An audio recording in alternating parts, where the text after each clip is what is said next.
Class 9। तो इस video में हम लोग डिस्कस करने वाले हैं क्लास 9 केमिस्ट्री के न्यू एनसीईआरटी बुक का चैप्टर 6 मीन्स चैप्टर 6 को हम लोग डिस्कस करेंगे और हमारे चैप्टर का नाम होगा फोर्स।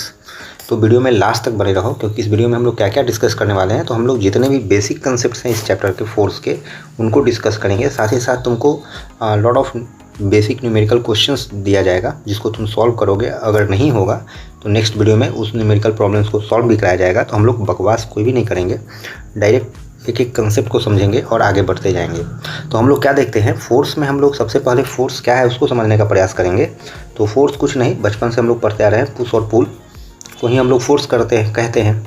और इस पुश और पुल से क्या होता है, तो ये चेंज करता है स्टेट ऑफ रेस्ट को, या जब कोई बॉडी स्टेट ऑफ मोशन में होता है या किसी भी बॉडी के मोशन के डायरेक्शन को हम लोग चेंज कर सकते हैं। तो फोर्स अप्लाई करने पर यही 3 बेसिक इफेक्ट तुमको देखने को मिलता है।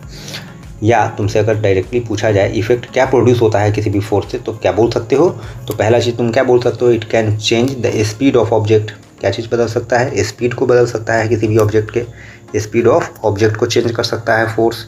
दूसरा चीज़ अगर तुम देखोगे तो क्या कर सकता है, it can change direction of a moving object या direction of motion of the object. तीसरा चीज़ तुम क्या बोल सकते हो, तो थर्ड चीज़ तुम जो बोलोगे कि it can change the shape of object. Object के शेप को भी बदल सकता है। कौन बदल सकता है, तो फोर्स बदल सकता है।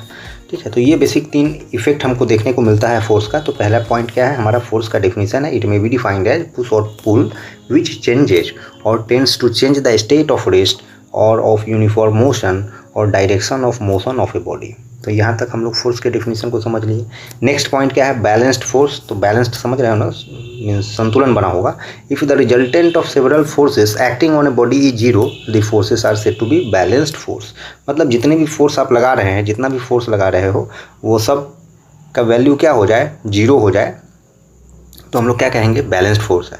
मतलब अगर हम इसको इमेज से समझे तो अगर ये एक बॉक्स है, इस पर तुम इधर से लगा रहे हो 20 न्यूटन फोर्स और इधर से भी 20 न्यूटन फोर्स लगा रहे हो, तो क्या हो रहा है, ये तो बैलेंस का ही केस हो रहा है ना। तो ये इसी चीज़ की बात कर रहा है। ठीक, इसके विपरीत क्या होता है, ये third point, unbalanced force. If the resultant of the several force acting on a body is not zero. अगर इधर से तुम 30 न्यूटन लगा दे रहे हो, 30 न्यूटन लगा दे रहे हो, इधर से 20 न्यूटन लगा रहे हो, तो क्या ये बैलेंस हो पाएगा, नहीं हो पाएगा। तो that is the unbalanced case. Next जो फोर्थ पॉइंट हम लोग देखेंगे, इनर्शिया का देखेंगे। ये इनर्शिया क्या है, तो it is the inability of a body to change by itself its state of rest और of uniform motion in a state. मतलब ये कोई बॉडी जब तक खुद से अपने स्टेट को, जो यूजुअल स्टेट है, उसको चेंज नहीं कर पाता है, खुद से नहीं कर पाता है, तो कब कर पाता है, जब कोई एक्सटर्नल फोर्स इस पर एक्ट करेगा।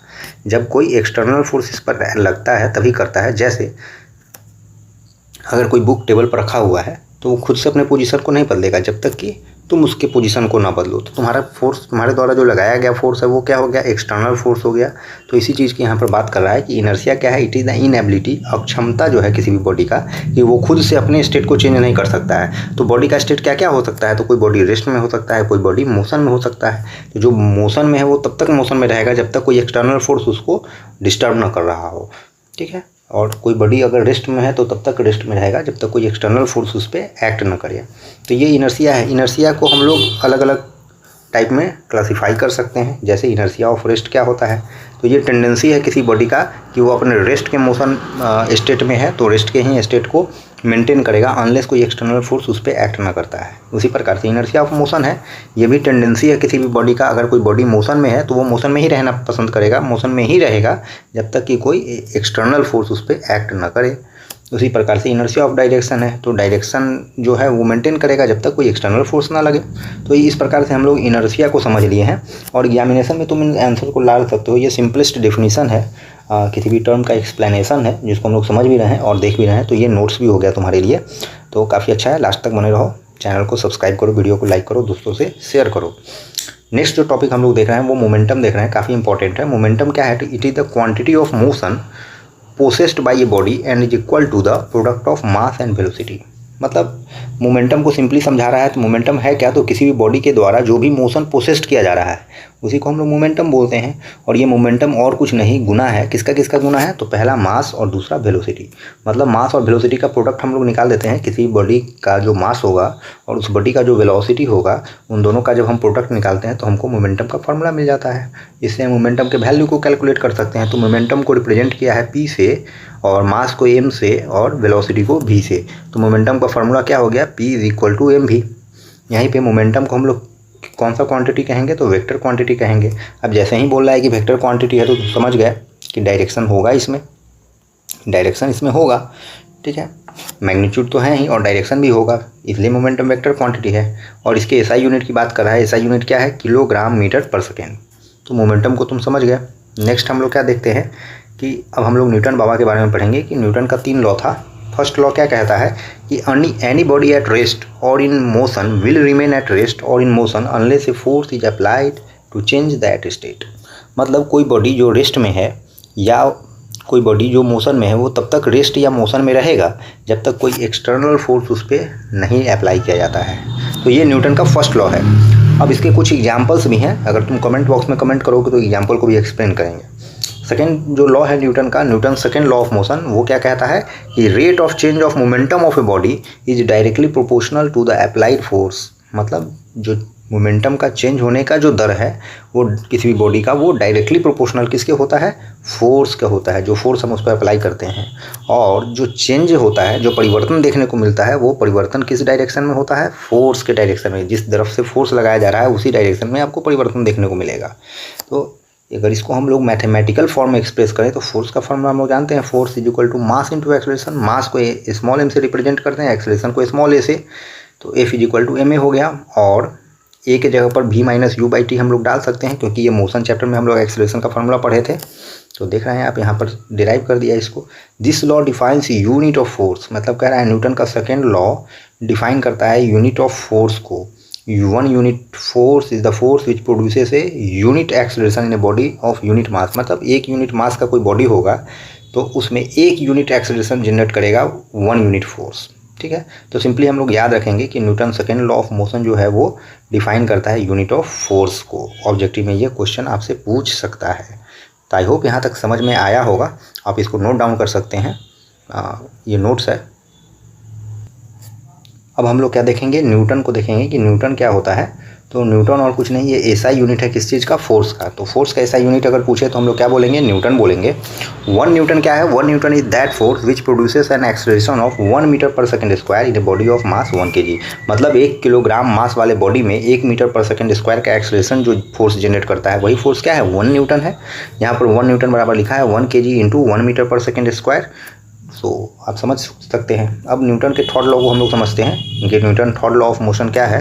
तो कह रहा है to every action there is equal and opposite reaction. मतलब हर एक क्रिया का विपरीत प्रतिक्रिया होता है। तो वही लिखा है रिएक्शन बराबर माइनस एक्शन। नाउ जो 13th पॉइंट हमारा है इस चैप्टर का, काफ़ी इंपॉर्टेंट है, वो है law of conservation of momentum.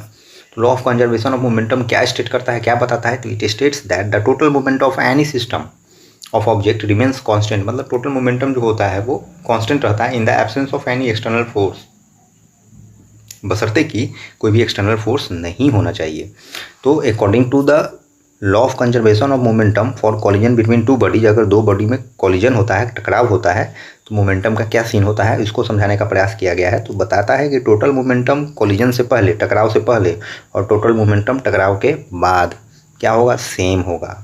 तो देखिए m1 u1 लिख दिया और प्लस m2 u2, वो बराबर होगा m1 v1 plus m2 v2। Okay, तो ये क्या हो गया आपका? टोटल मोमेंटम बिफोर कॉलिजन बराबर रहेगा टोटल मोमेंटम आफ्टर कॉलिजन। यही law of conservation of momentum बोलता है। इन सब पर न्यूमेरिकल होगा और हम लोग न्यूमेरिकल को भी सॉल्व करेंगे, बशर्ते कि आप चैनल को सब्सक्राइब कर लीजिए। आगे हम लोग फ्रिक्शन को देखते हैं। फ्रिक्शन क्या है?